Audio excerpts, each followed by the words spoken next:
it was kind of to your point. It's also thinking about the regulatory hurdles. And so as a startup, what can we take on? Yeah. We're rebuilding the entire financial system and credit scoring.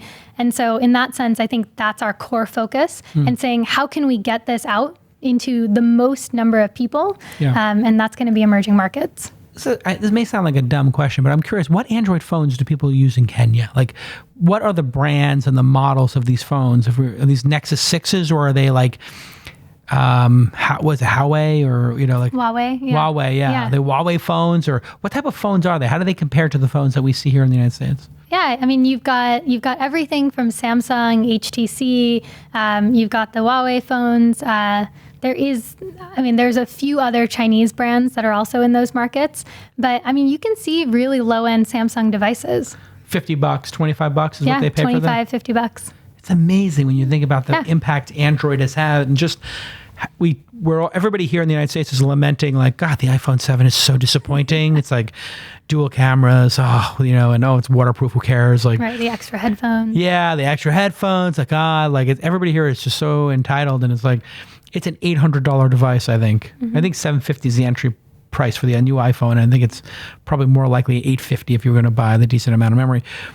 These phones are like $50, $25, and they function. And they now give people access to credit. And it's the things like WhatsApp, it's all these other, simple apps that have totally changed the game, right? And that make it possible to run on $25 Android devices. Oh, really? Because WhatsApp is just so slim and thin. It's like such a thin client that you can actually use it without needing a massive processor or display. Right. Facebook also makes thin clients in all these places, I guess now. And they've also created Facebook, I think Facebook for all. So it's actually zero data. Oh, so they pick up the cost of the data, or they pay the I think they carriers? pay the telco. What do they pay on the telcos to have a phone in these regions, and what are the speeds like? That is also remarkably cheaper. Yeah. Yeah. So like on our side, what most people are paying about $90 a month at least for their phone bill. It's unbelievable. Right. I literally want to kill Verizon. I got like a $400 bill the other month. It's crazy. And there, you're looking at somewhere between $10 to $30. $10 to $30, which is a lot because you're making $10 a day, $30 a day there. Right. Is that what people are making there? $2 an hour or something? You're looking at, I would say about $30 to, $10 $10 to $30 a day is pretty accurate. Right. So it's one day. I guess it's very similar for us then, in that $90 would be minimum wage here, essentially. Yeah. Maybe it's just they base it on one day of labor. And what it would... but again, a lot of people, one of our really interesting signals is, when we know someone has access to Wi-Fi, do they actually use it? And then we look at that in comparison to how much they spend on data plans. So we also want to understand, like... Are you frugal? And where does your money go, right? How do you decide? God, that's another reason not to loan me money, because I am literally was in my hotel last night and I was like, should I connect to the Wi-Fi? That's going to take me 7 seconds. And I have a data plan. And I got dinged by Verizon for all these overages last month. Okay, I'll take the time. But usually I don't take the time to log in because I'm just like, I don't know if I want to be on somebody else's network. I'd rather be on the Verizon. I feel safer on the Verizon network for some reason. It feels more encrypted than a hotel one, which could be easily intercepted. But I'm probably watching too much Mr. Robot. Well, you also have choices. A lot of choices. Yeah.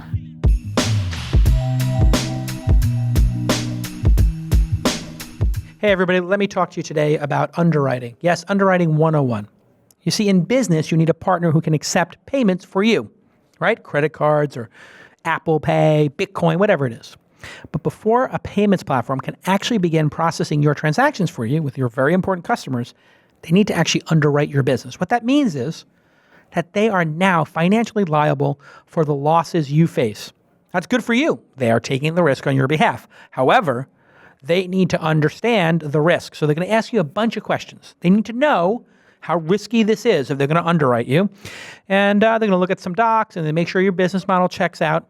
Well, Braintree's approach to underwriting is incredibly thorough. Unlike others, the underwriting team looks at merchants individually. They really do get to know you. And they believe that every single business, they believe in every single one that they invest in. They really think about it. They're not just saying we're going to give everybody this. They're going to underwrite people that they believe in only. And that's why they get to know you. And they'll stay by your side for many years to come, because there will be times when there's chargebacks or disagreements. That's just life. We all know that. We've all had this experience on either side of the table, let's face it. So if you want to learn more about underwriting and Braintree, go to braintreepayments.com/twist, braintreepayments.com/twist. Braintree is used by all of my startups when they want to do payment processing. It is the gold standard. It's the standard that everybody uses because it's so easy to do. You put a couple lines of code in, and all these complicated issues become easy. And, the team over there is incredibly responsive and supportive of startups. I know this because I don't just read this ad read for them. I actually use the product. All of my startups use it. I hear about it. I hear how great it is and how quickly people can implement it. So go ahead and visit braintreepayments.com/twist, braintreepayments.com/twist. Very important that you put the /twist so that we get credit for the visit. And they like to know how loyal and productive our partnership is and how great our startups are. So when your startup needs payments, go to braintreepayments.com/twist. All right, let's get back to this amazing episode.